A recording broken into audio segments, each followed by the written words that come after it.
সরকার আর এখন যা উঠেছে বয়কট চাইনিজ প্রোডাক্ট, মানে চীন আর ভারতের যে অবস্থা সেটা নিয়ে অনেকেই চিন্তা করেছে যে তারা তাদের নেক্সট স্মার্টফোন কোনো চাইনিজ ফোন কিনবে না, মানে চাইনিজ কোম্পানি কিনবে না।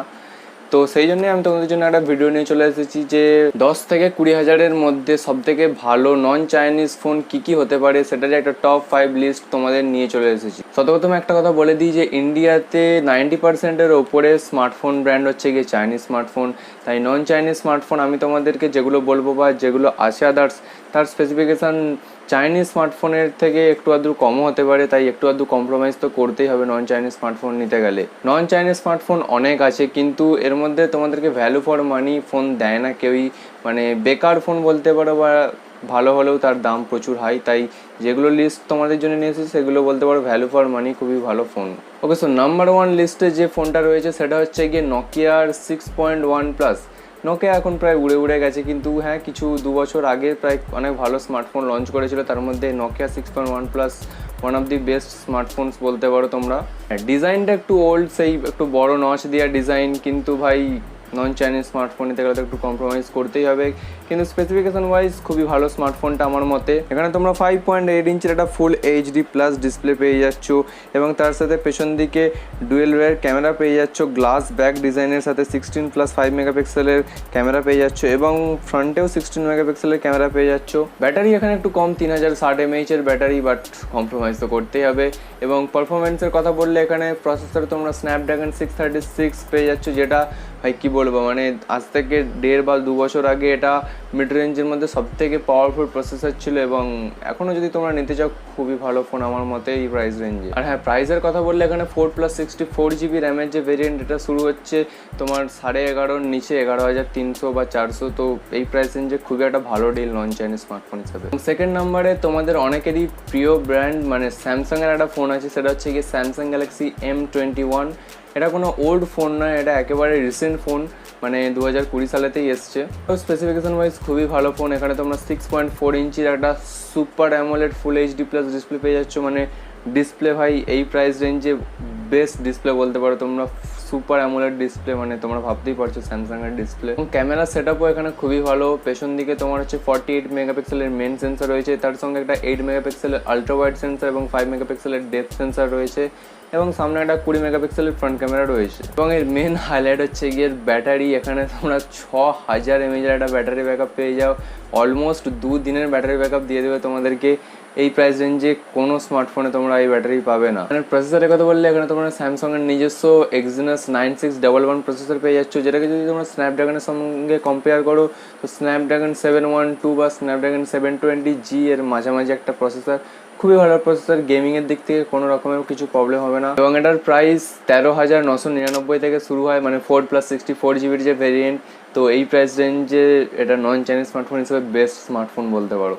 এবং 3 নম্বরে হচ্ছে গিয়ে নোকিয়া 8.1। হ্যাঁ, এটাও একটু পুরোনো ফোন, বাট স্পেসিফিকেশন ওয়াইজ এটা খুবই ভালো, এবং যে প্রাইস রেঞ্জে দিচ্ছে খুবই ভালো আমার মতে। এখানে তোমরা 6.1 ইঞ্চের একটা full HD plus IPS display পেয়ে যাচ্ছ, ব্যাক সাইডে ডুয়েল রিয়ার ক্যামেরা পেয়ে যাচ্ছ, গ্লাস ব্যাক ডিজাইন তো অবশ্যই আছে, 12+13 মেগাপিক্সেলের ব্যাক ক্যামেরা পেয়ে যাচ্ছ, এবং সামনে একটা 20 মেগাপিক্সেলের ফ্রন্ট ক্যামেরা পেয়ে যাচ্ছ।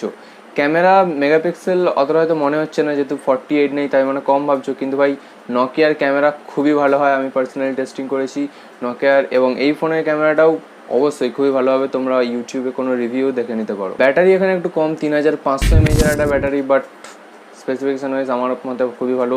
এবং হ্যাঁ, মেইন জিনিস যেটা প্রসেসর, এখানে তোমরা স্ন্যাপড্রাগন 7110 প্রসেসর পেয়ে যাচ্ছ, অলমোস্ট 1.5 বছরের পুরনো প্রসেসর, বাট খুবই কেপেবল একটা পাওয়ারফুল এফিসিয়েন্ট প্রসেসর।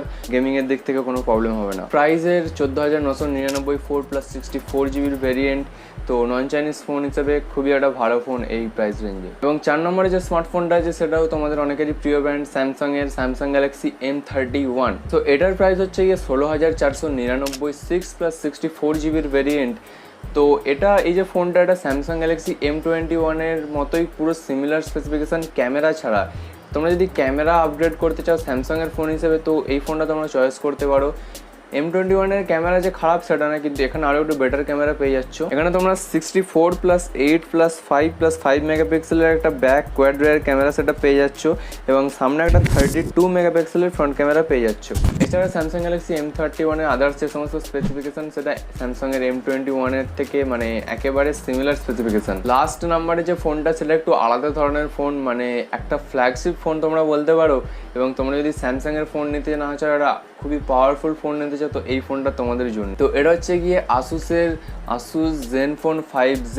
হ্যাঁ, এটাও আমি মানছি প্রায় 1.5 থেকে 2 বছরের পুরনো ফোন, বাট পারফরমেন্সের দিক থেকে তোমরা বেস্ট স্মার্টফোন বলতে পারো এই প্রাইস রেঞ্জে। স্পেসিফিকেশনের কথা বললে এখানে তোমরা 6.2 ইঞ্চির একটা IPS ডিসপ্লে পেয়ে যাচ্ছ, যেটা IPS হওয়া সত্ত্বেও খুবই ভালো একটা ডিসপ্লে, যেহেতু এটা একটা ফ্ল্যাগশিপ ফোন 2 বছরের পুরনো। ক্যামেরা সেটআপও খুব একটা বেশি নয়, 12+8 মেগাপিক্সেলের একটা ব্যাক ক্যামেরা রয়েছে এবং 8 মেগাপিক্সেলের একটা ফ্রন্ট ক্যামেরা রয়েছে। ক্যামেরার নাম্বার হয়তো তোমাদের কম মনে হতে পারে, বাট এটা একটা flagship phone, old flagship phone, তাই ক্যামেরা তো ডেফিনেটলি মিড রেঞ্জের থেকে বেটার হওয়ার কথা। ব্যাটারিটা খুব একটা বেশি নয়, 3300 mAh একটা ব্যাটারি, বাট ভাই পারফরমেন্স 2 বছরের পুরনো স্ন্যাপড্রাগন 845 একটা ফ্ল্যাগশিপ প্রসেসর এখানে রয়েছে।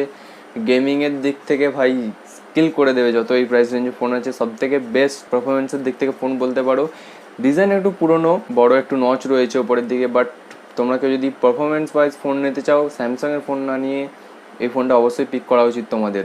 আমি জানি না এটা অনলাইনে অ্যাভেলেবেল আছে না নেই, বাট যে সমস্ত ফোনগুলো বললাম সেগুলো তোমরা অনলাইনে পেতেও পারো বা অফলাইনে ডেফিনেটলি তোমরা পেয়ে যাবে ঠিকঠাক যদি স্টোরে তোমরা যাও। এটা যদি প্রাইসের কথা বলো, এখানে তোমরা 16,999 থেকে শুরু হয় 6+64 জিবির ভেরিয়েন্ট, তো খুবই একটা বেটার ডিল আমার মতে এই প্রাইস রেঞ্জে। তো এই ছিল পুরো স্মার্টফোনের লিস্ট। আশা করি তোমাদের ভিডিওটা ভালো লেগেছে, বুঝতে পেরে গেছো। ভিডিও ভালো লাগলে অবশ্যই লাইক করে দাও, শেয়ার করে দাও তোমাদের ফ্রেন্ডস ফ্যামিলি সবার সাথে যারা একটা নন চাইনিজ স্মার্টফোন নিতে চায়।